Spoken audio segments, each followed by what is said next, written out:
That was an attack And on we, us. we suffered a great loss as Americans. But as Arab Americans, we suffered a second attack shortly after that. And that was an attack from our fellow Americans. We have to justify our existence. Yeah. Anytime any Muslim does anything anywhere in the world, we have to come out and say, hey, we're proud, we're patriotic American. Why do we have to do that? It bothers me very much this very day, because I know that we are really Americans as any American is. That's all. We're patriots. Look at our uniform. We're proud. We're holding our head up. And then all of a sudden you get Nidal Hasan to murder our fellow service members in Fort Hood. That shook us as much as it did America. What he did, he took the one thing that we had that gave us the commonality with our fellow Americans was the uniform. That uniform really was the way we could reach out to our fellow Americans and say, look, we're patriots. You can trust in us. We love this country. And then when he did that, and he did it in uniform. Yeah. He did it in uniform. It just took away all that trust, all that faith that people had in us, and took it away.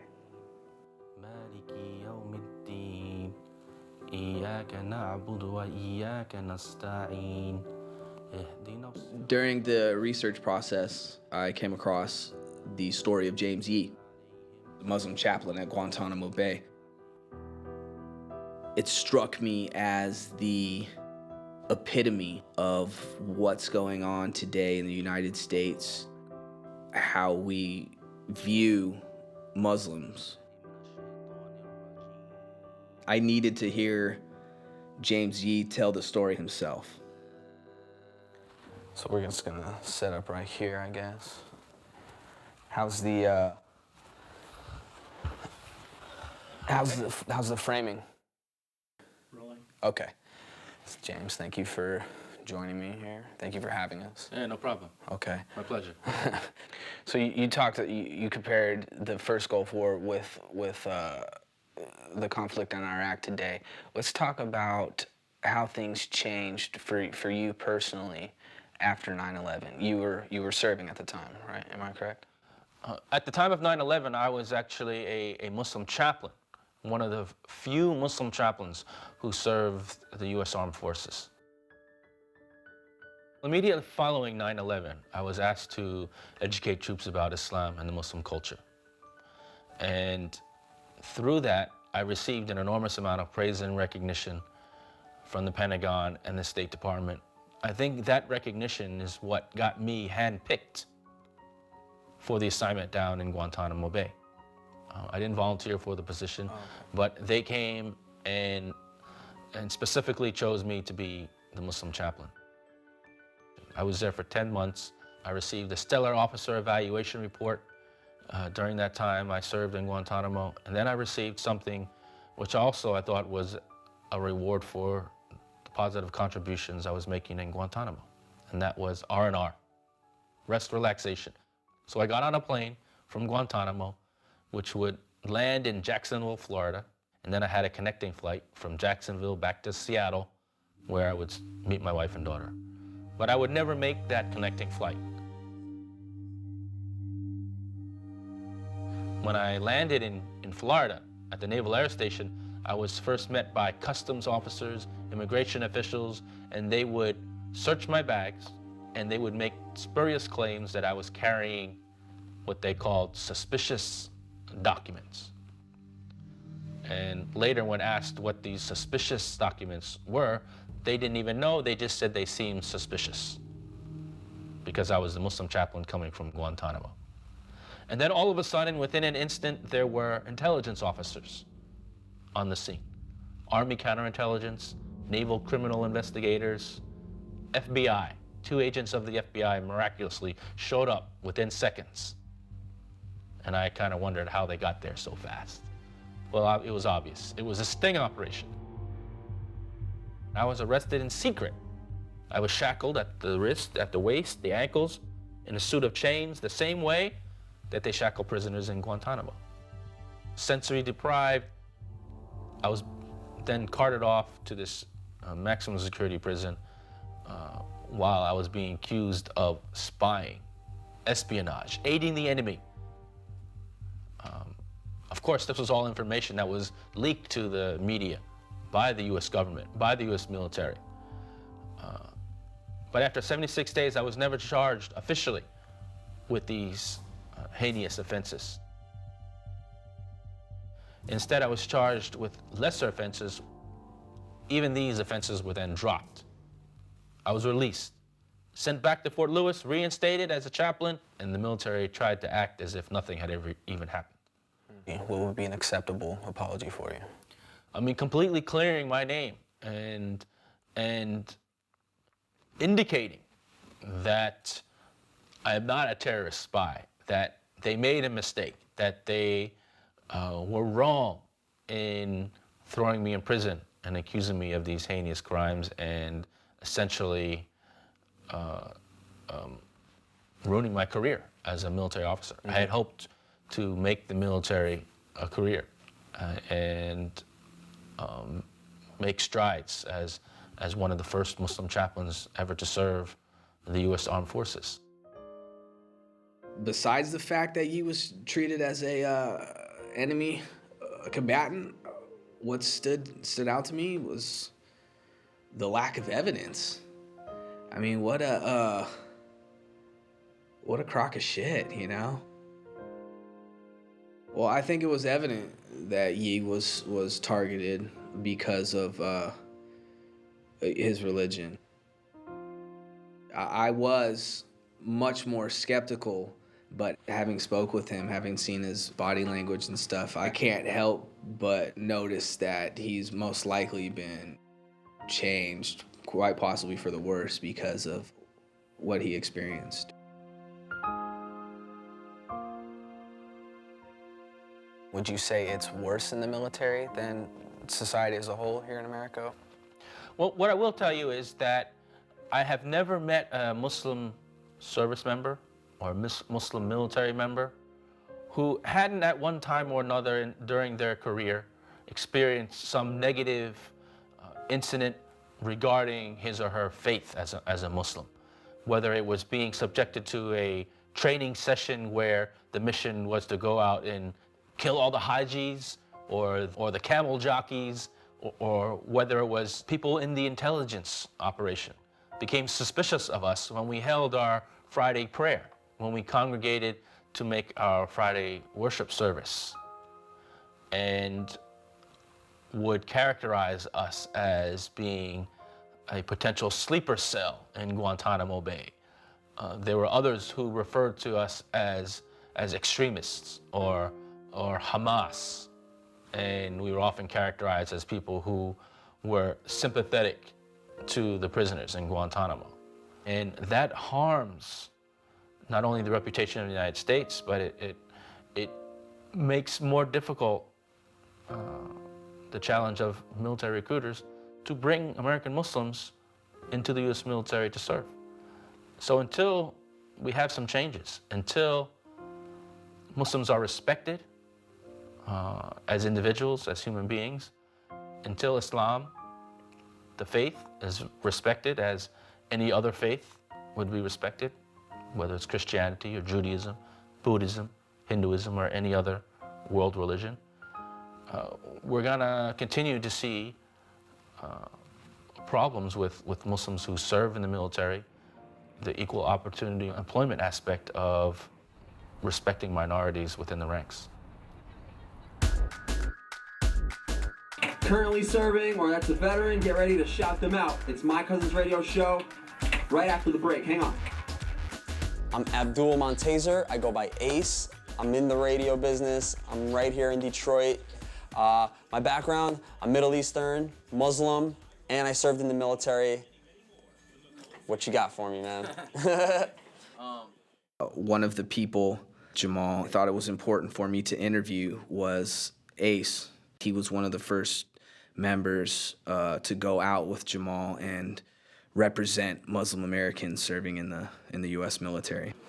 So I wanted to talk about a little about your service, what unit you were with, where'd you go, and that sort of thing. I'm originally from New York, but as you know, or if you know, radio, it's one of those businesses where you can wind up anywhere. So I wound up here in Detroit. But my unit is from Garden City, New York, a suburb of New York City, and it was 2nd Battalion, 25th Marine Regiment. It's a reserve unit. I got called up after 9/11 for Iraq. Let's talk about 9/11. You're on your roof in Brooklyn, New York. Yes, sir. You saw the buildings fall. Correct. That's I've actually never met anybody that's been in that circumstance. Now at the time, obviously you being a Muslim American, we didn't know what was going on. I didn't know what was going on. Right. Personally, it's just, I don't know, man. Like, it's just crazy. It's like growing up, we drove, like my dad, like you go to, take me to work and all that stuff. Just wherever we went, like they towered the skyline. Like, I don't know if you've ever been there when they were still there. They towered the New York City skyline. What do you mean by that? Like they just dominated in size every other building. Like they were just so the huge. Twin Towers. Yeah, they were just like, those things aren't Towered going above everything. Dude, they ain't going anywhere. You know what I mean? So, Yeah. bam, drive by every time. You see it, since you're a little guy, and then now it's like to see, like, I don't know, it's like your childhood came down too in a way. As It's a New Yorker, yeah. Yeah, it's a really bad time, man. Really bad time. So when that happened, though, One thing that helped me empathize with Ace was the fact that we both joined before 9/11, and after 9/11, things had changed for us drastically. you said you're not allowed to kill, so, but you were in the military. You know what I'm saying? So. Right. How do you work with that? I'm not trying to, get you or anything like trust me, that. I totally get it. Again, like, if there was a war going on, I don't know if I would have joined. I'm just being honest with you, because that's not my nature. Like I was saying earlier, like, that's not what I'm trying to do. My intention. See, it's all about intention at the end of the day. Like, I have good intention. Like, when I joined the military, I wanted to go to college. I wanted somebody to pay for it. I wanted to travel a little. That's it. Like, I'm not about that stuff, like, and that's why, I'm really fortunate, like, to be here in one piece after Iraq, to have a job like this. I'm doing what I really aspire to do. I'm in school now. I never finished school, but again, they're paying for it, So I'm always grateful for the military and the things they've done for me. I've learned discipline and a lot of good things. Here's the thing I find interesting, though. You yourself are a Muslim. Your Correct. friend is a Chaldean. He's a Christian. Yeah. Was the girl? Christian as well. She's okay. Yeah, she's also Chaldean. I find it. I was surprised by the fact that religion doesn't tend to be as divisive within the Arab community as I thought it would have. Well, at least the Arab American community. It's not. It's honestly, I'll be honest with you, the media, like, is a circus. Like, they'll make anything look like, I don't know what to say. Like, they make everything look worse than it is. And they're the ones who have created this whole image. Like, you know what I'm saying? It's like, so this is, I don't want to say this is a counter to that, but kind of is in a way, Ace is right up my alley. He's got that same sort of urban mentality that I do. He grew up in New York. I grew up in the Bay Area. So Ace seemed like the kind of guy that I would have hung out with if he was in my unit. And that's just amazing to me. I would have never thought that a few months ago, that I would have similarities with the Muslim, irrespective of age. To me, Muslim is foreign. Muslim is something that I have nothing in common with, but I turned out to be wrong. So I think that's good.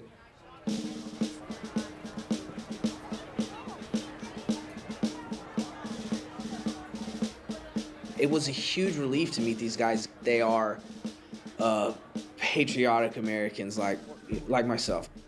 I know my country isn't perfect, but it's my country, and they feel the same thing. And they want to make this place better for themselves and for their community, but also for people like me. So it was relief to see these people out there waving the flag, saying loudly, hey, I'm Muslim too, you know? I'm not just American, I'm Muslim. I'm not just Muslim, I'm also American. Is everybody motivated? Yeah. That's not good enough. Is everybody motivated? Yeah. All right. Mushir, are you motivated? Yeah. Yeah. How about a hoorah? Yeah. All right. It's a beautiful thing. You see all the Arabs, the Muslims. Yeah. You know, it's good because this gels us and brings us all together. You know, all the different services, you know, for the same cause.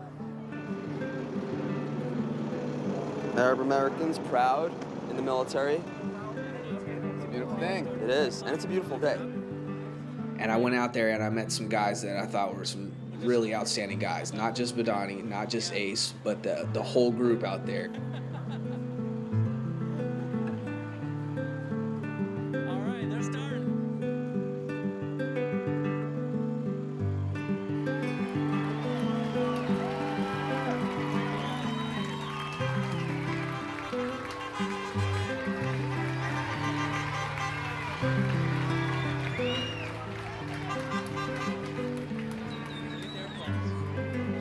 Beautiful day to be motivated. The most powerful image I got from that parade was the Muslim people and the people that look like myself side by side down the street, you know, waving flags and cheering on all the groups.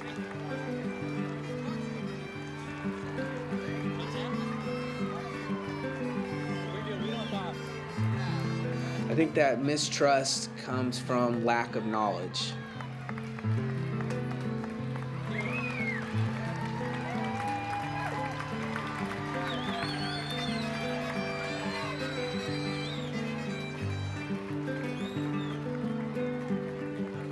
I marched with those guys because I felt comfortable in telling their story.